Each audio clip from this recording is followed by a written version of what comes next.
Well, said I was gonna do it, and here I am. I'm back with another movie review. Yeah, it's been a little bit of a while. So, and I said I was gonna take a break after that American Ninja 4 review. Which thanks for watching, by the way. I didn't know that people was gonna sit through a whole 1 hour movie review. But hey, thanks for watching, man. I mean, if you did sit through the entire hour and 4 minutes, I think, then hey, God bless you. God bless you for doing such a thing because I don't know if I would have done that. Yeah, me sit through an hour, listen to somebody, well, watching somebody talk about a movie that nobody cares about. I mean, apparently somebody out there cares about it, and thank you for watching. And thank you for watching this video right here because I'm doing, as I said, I'm doing another movie review, and the venue's a little bit different, and maybe this might be a permanent thing, temporary thing, who knows?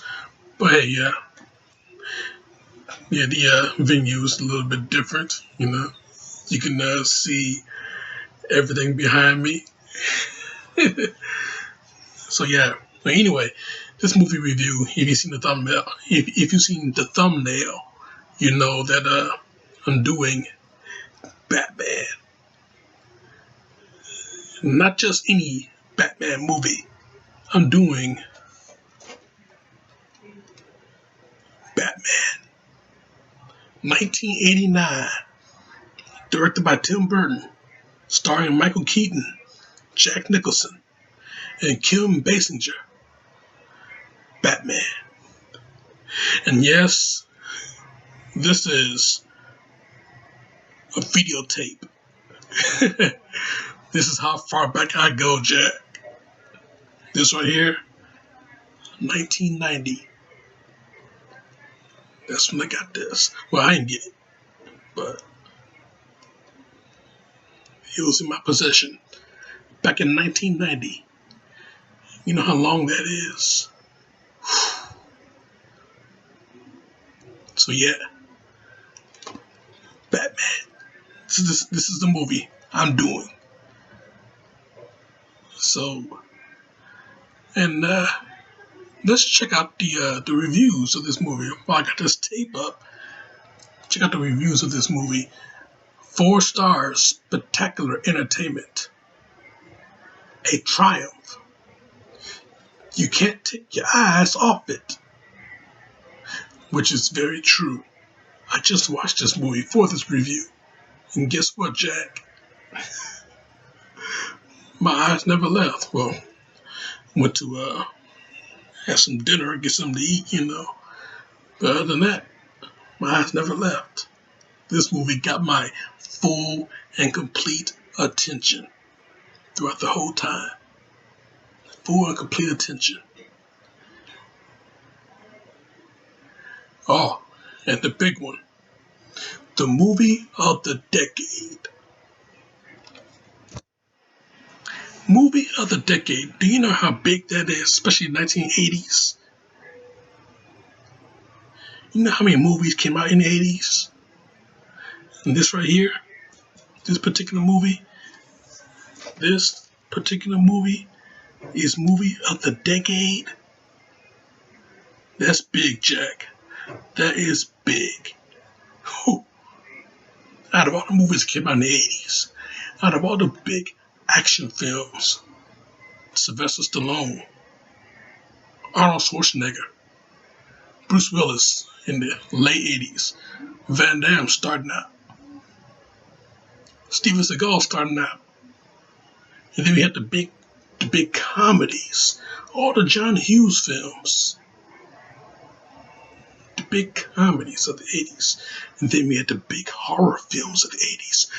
Freddy Krueger, Jason Voorhees, Michael Myers.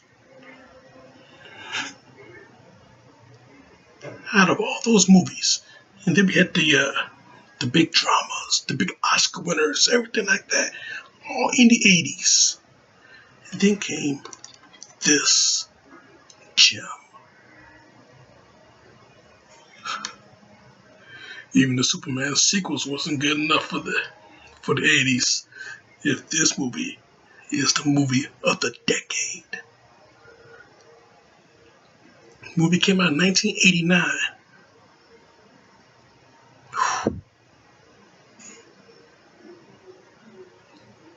That is a huge, huge honor, huge compliment.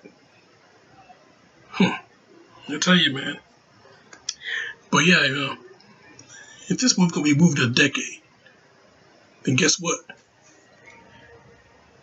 It is a triumph. You can't take your eyes off it. That's all it is. What more is to say about this movie? That sums it up right there. I mean, I don't have to say much about this movie. I mean, I could throw in a few spoilers, which I would not do because what's the point? Everybody have seen this movie. Everybody. Okay, you tell me what person out there have not seen Batman.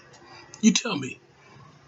Even if you're not a comic book fan, even if you're not a superhero movie fan, you have seen Batman. You have seen this movie right here. You've seen this. So I don't have to tell you nothing. I don't have to give you no spoilers. This is a spoiler-free review. Non-spoiler, whatever you want to call it. That's exactly what this is because I'm not going to tell you nothing. You already know. You've seen this. This movie, this video is not going to last a full hour because I already told you. But I will tell you this. This movie right here, that's all you need to know. As a matter of fact, I got something for you. Now,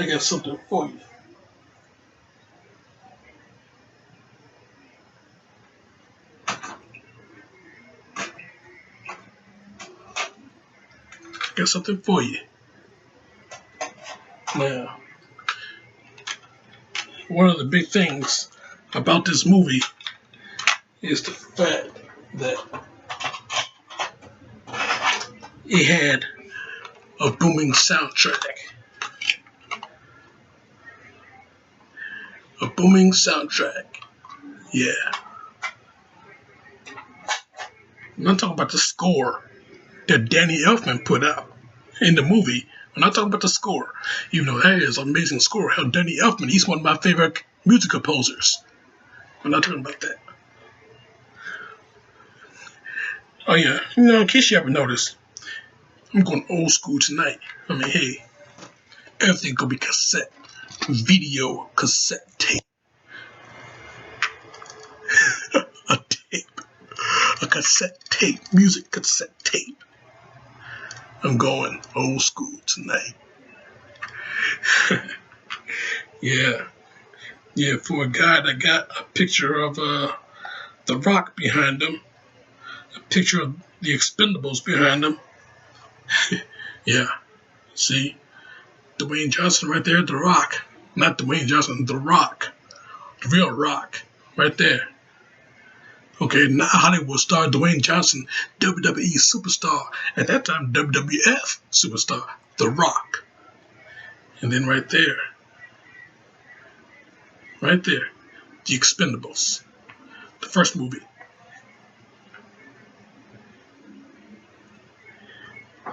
But I'm not talking about that. I'm talking about this.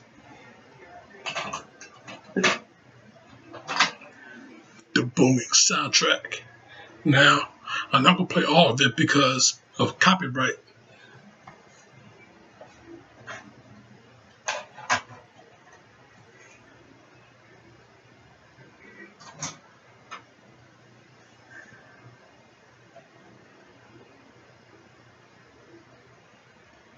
I don't know if the volume is up or not. Let's see.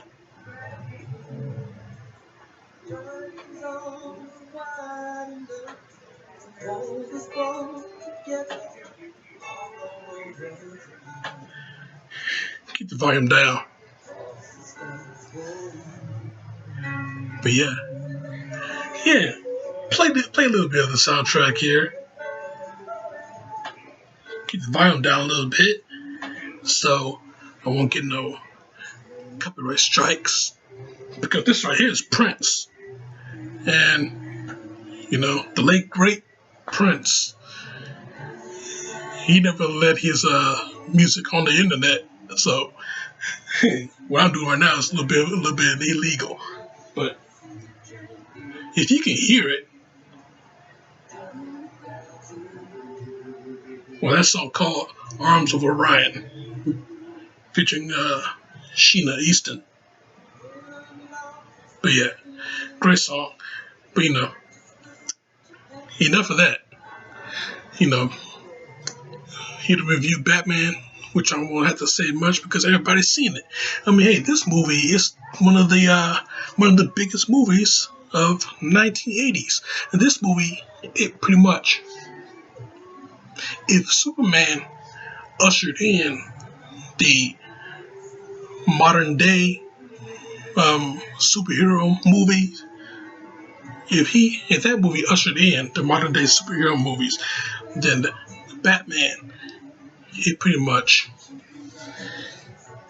gave you another bit of the evolution of the superhero movies, because after Batman came out, I mean, that was it. It was just pretty much DC dominating, only with Batman movies. I mean, hey, at the time, you did have Marvel. You did have Marvel doing some comic book movies, but not many people knew about them because they was all straight to video. I mean, yeah, you know about them now. They're the cult classics now. But back then, not many people knew about Punisher, Fantastic Four. Yes, there was a Fantastic Four movie back in the early 90s. Yes. Yep. Roger Corman directed it. Yep. And it sucked. I mean, I don't think it got this distribution. I don't think you can find it anywhere. But, you can find it anywhere. Some reason, somehow, And they tried to get a Spider-Man. They tried to get a Spider-Man movie off the ground, but nothing was done. So yeah, Punisher, Fantastic Four, a real sucky Fantastic Four, a pretty good Punisher starring Dolph Lundgren. The real sucky Fantastic Four. Spider-Man movie that they tried to get off the ground, but they couldn't.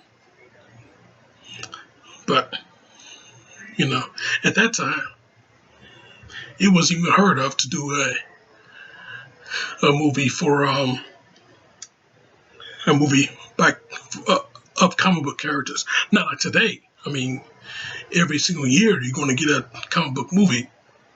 Every single year. Next year is going to be Wonder Woman. So every year you're going to get a comic book movie.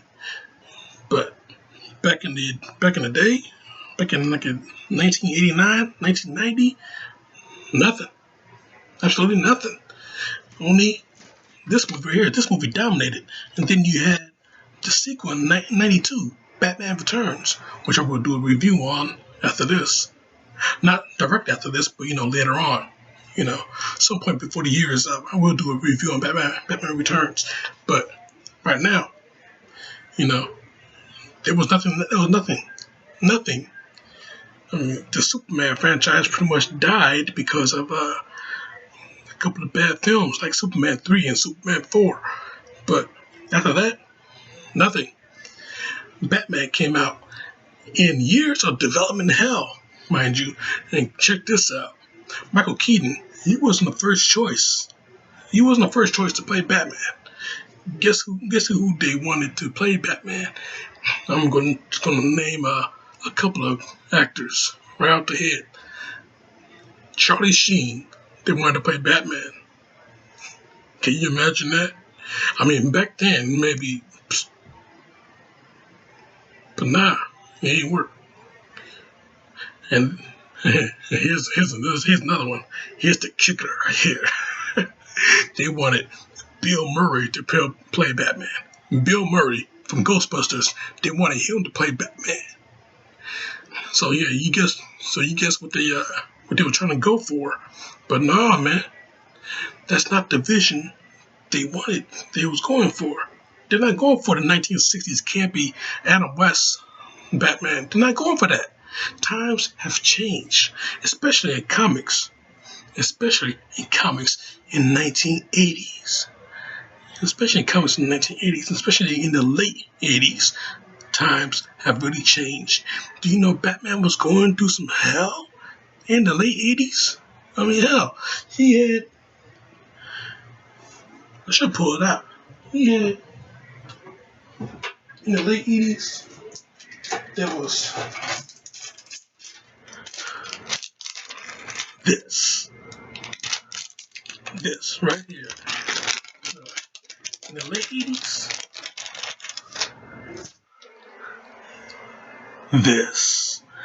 the Killing Joke. Batman was going through some hell. Okay? And this was after A Death in the Family, which I do not have in my possession right here. It's around, but it's not here. I can't pull it out of this drawer here because it's not here. But it is around, you know. Trust me, I do have it. Yeah, Death in the Family, which was the issue that pretty much started Batman's hell. I mean, you know, right after, in '87 when Dick Grayson left, you know, he went off on his own, became Nightwing. Batman got another sidekick, another guy to play Robin. Dick Grayson left to be Nightwing. Batman went off and he got another child soldier, basically, to be Robin, named Jason Todd.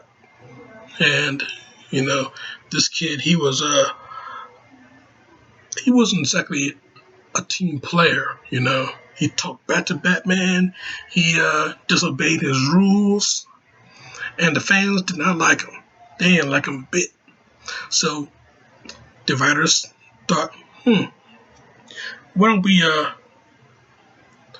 put him through some real big shit. Neck deep in shit. And let's do something real different. Let's do something off the cuff. Let's have the fans decide if he gonna live or die. So they did the American Idol thing. They had the fans literally call a number, and it was a close margin, but the fans put off a Caesar. Jason Todd was dead, gone. He's out. Boom. Fuck off, kid. You're done. Oh, I can't say fuck, can I? You know, YouTube cracking down on certain videos that using profanity and sexual stuff like that.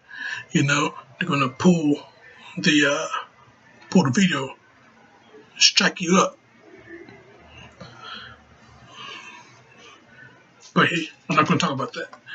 Talk about Batman and how much of the hell that he went through. You know, they killed off Robin. You know, the writers did. Well, they set out to kill. It was the fans that killed off Robin. And then, year after, there's the Killing Joke. The Joker shows up and paralyzes Batgirl.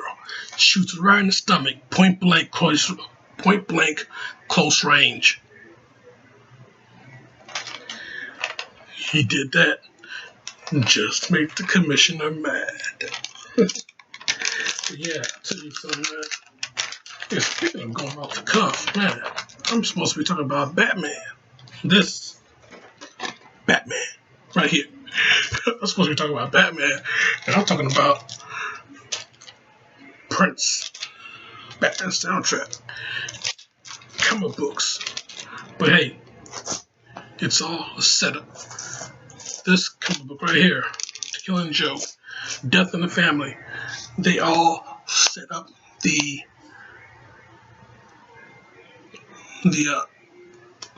the scene, the what's the word I'm looking for? But they all set up the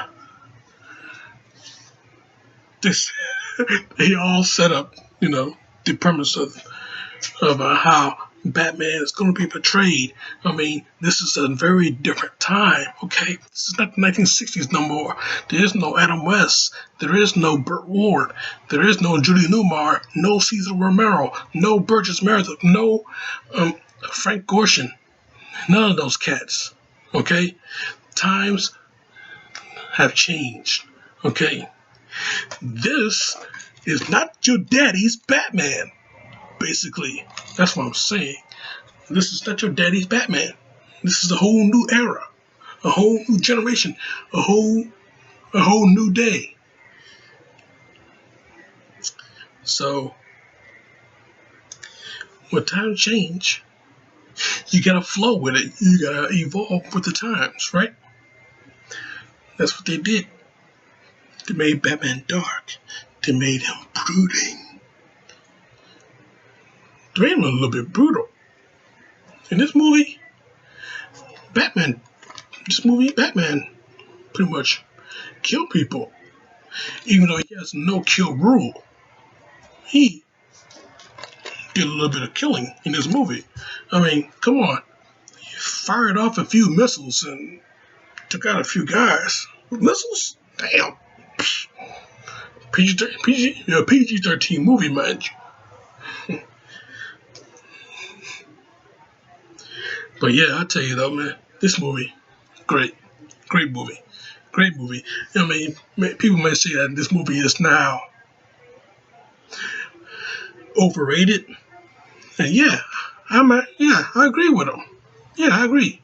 It may be a bit overrated because considering how things is going right now, how things are going with the times right now, this movie it holds up in a certain way, in a certain aspect, but it does not hold up in a certain way, in a certain aspect. I mean, this is a great movie. It's an awesome movie, but this movie has flaws, okay? A lot of them, okay? The no kill rule, that was thrown out the window. But hey, that's all there is to it. At the end of the Killing Joke, do you think Batman actually killed the Joker? I don't think so. So yeah, man, this movie right here, he just tell you, times have changed. This is not your daddy's Batman. Times have changed, okay? But in order to evolve with the times, this is now a certain generation's Batman. Michael Keaton, he wasn't the first choice. As a matter of fact, when he was cast as Batman, people were outraged about it because this guy's only done comedies. Okay, Gung Ho, Mr. Mom. The last movie he did before this was Beetlejuice. Beetlejuice.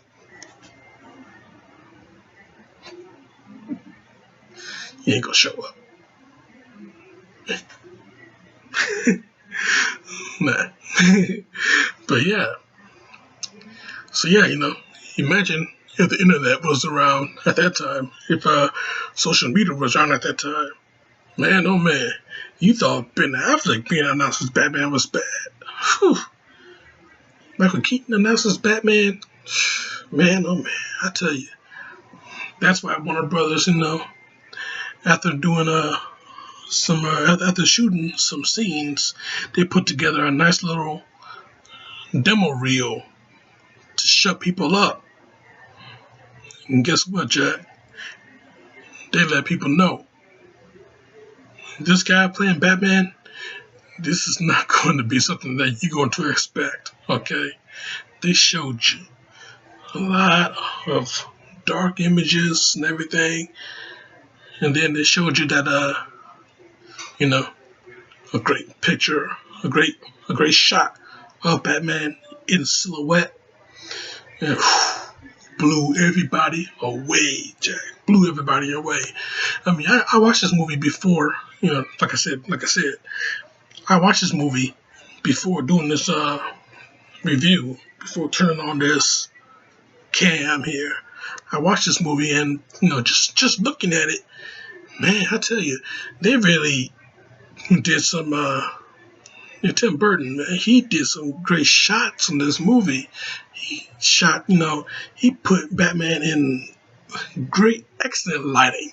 Everything about his eyes, and that was really what attracted Burton to Michael Keaton. That is really what attracted him to Michael Keaton. The man's eyes. Okay, you saw his eyes, and you saw that it was a dangerous side of a nice little threatening, menacing side he could bring out, and that's what he did, man. In almost every single scene that Batman was in, great lighting. Okay, you only saw, he was in the shadows most of the time. You only saw his eyes, though. His eyes, especially in that scene in the Batcave when he was talking to Vicky, telling her about Joker's plan. Yeah, he cracked the code. He figured it out. Did that detective work. Even though we did not see him do the detective work, he did that detective work, and he cracked the code on Joker's plan.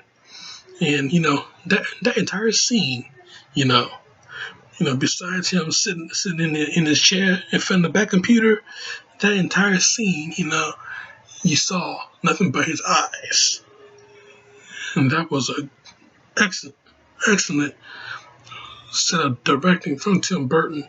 So yeah, man, that's why I say that Tim Burton is one of my favorite directors, because he can really capture the essence of a certain character. And Batman, he caught his eyes, man. He caught Keaton's eyes in that costume. And that is just a very well-made costume too. I love the fact that the cowl connected to the cape, and then you got the the design of the insignias right here, and then you got like a design coming up, another, and then another. It's all around, from the base of the cowl and connected to the cape. Great looking costume. Bob Ringwood, the costume designer, he did excellent job with that. Excellent job. Danny Elfman, excellent job with the music, man. Of course, Danny Elfman, one of my favorite composers, like I said earlier in this video. And then you have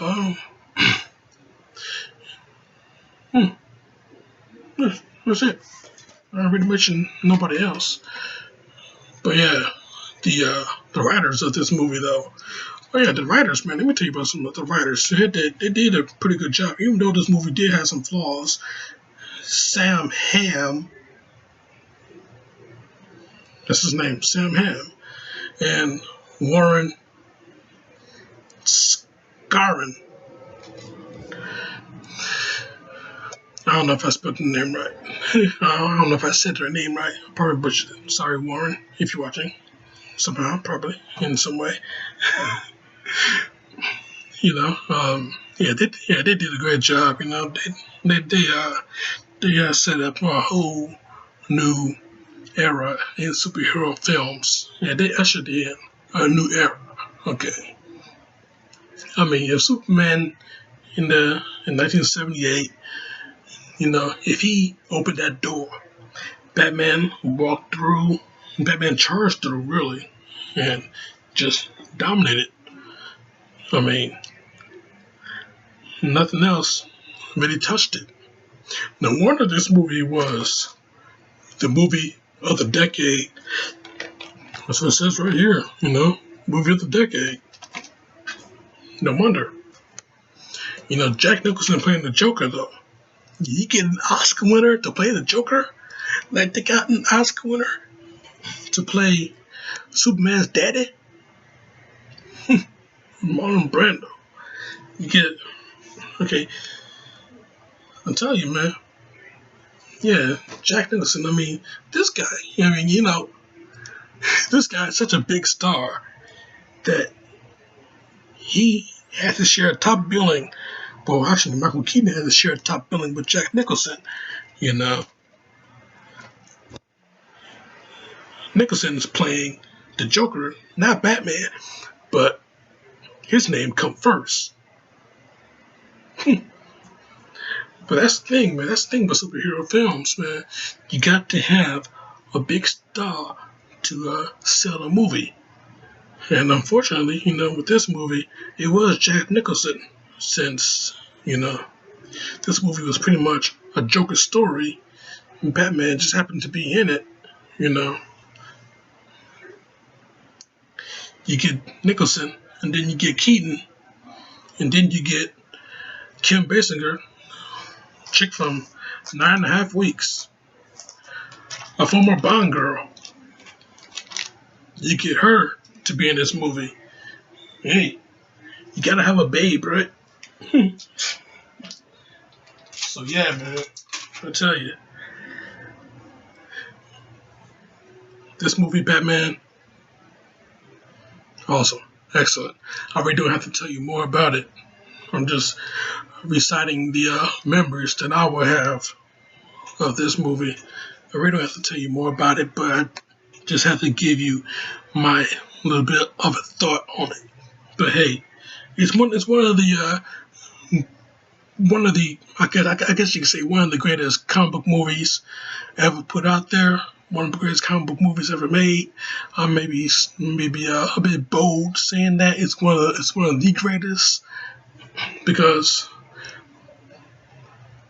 lately there's been a lot of comic book movies that could rival that. Actually, you have blown this out the water. I mean, the Avengers, The Dark Knight, another Batman movie. So yeah, you get another Batman movie to rival this movie. Dark Knight blew this movie out the water, but don't forget, it was this movie that brought it in the forefront. Okay, without this movie, you wouldn't have had Christopher Nolan giving you Batman Begins, The Dark Knight Rises. You wouldn't have had those movies. You wouldn't have had Christian Bale playing Batman. You wouldn't have had him if it wasn't for Keaton. That's why most people say that Michael Keaton is still, even though there are people out there that like Ben Affleck. Yeah. Imagine that. The same people that was dissing Ben Affleck, they now love him. Yeah, even though there are a lot of people out there that, and another thing, my times have changed. The more things change, the more they stay the same. People dissed Michael Keaton for playing Batman after they heard that he was going to do it. People just dissed him. They just completely outraged. Didn't like it. But when they saw the movie, they ate their words. Just like what Jerry the King Lawler always says, keep your words salt and sweet, because you might have to eat them later. And that's what they did, man. They ate those words. Put a lot of honey on it.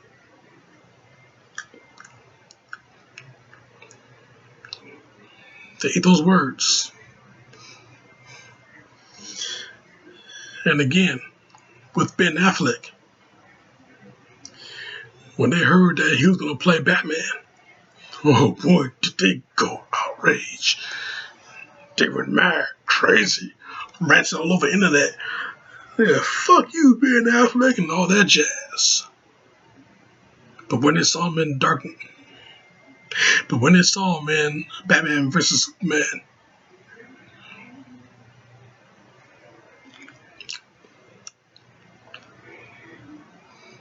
The more things change, the more they stay the same.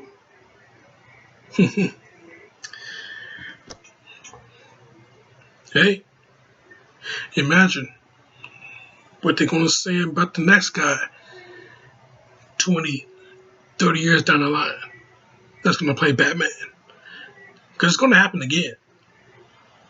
Batman's coming back. Another face going to play him. Whoever it's going to be, it's just going to be. Whatever he did before, it won't matter. Because he couldn't do this role right. That's all there is to it.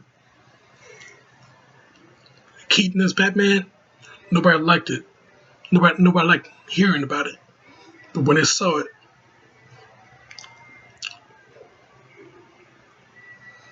Affleck as Batman, nobody liked it. Nobody wanted to hear about it. But when they saw it,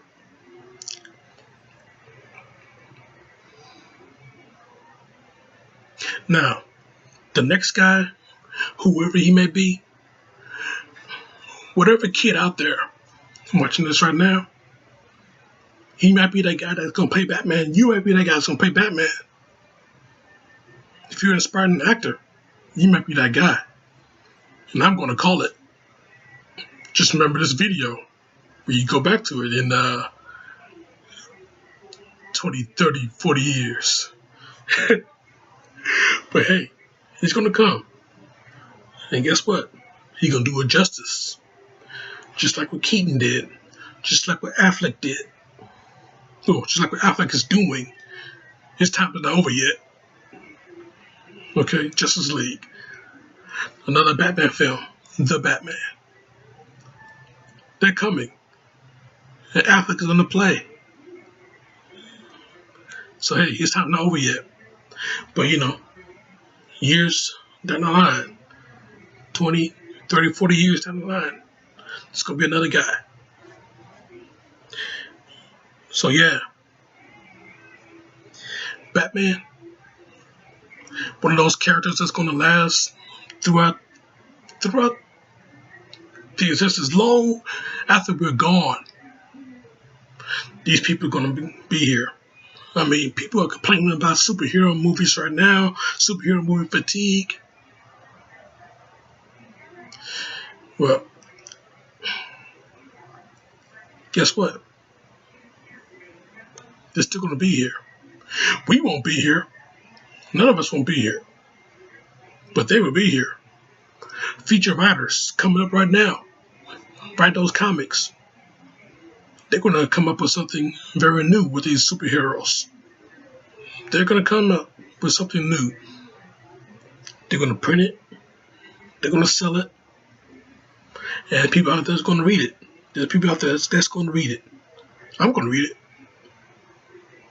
Been a comic book guy all my life. Why should I stop now? So yeah. If there's comic book fans yesterday, comic book fans today, if there's going to be comic book fans tomorrow, and any of those answers is going to be yes. And that's what it's going to be. Can you fight it?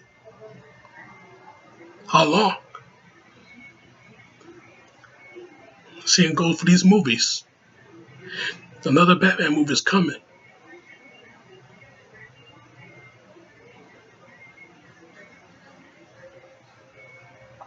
You don't gotta be a kid to see it.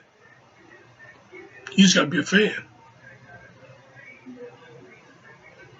And if there's people out there, like I said in the beginning, if there's people out there that weren't fans of comic book movies, that weren't fans of superhero movies, or fans of comic books, like Killing Joke, if they weren't fans before, they are now.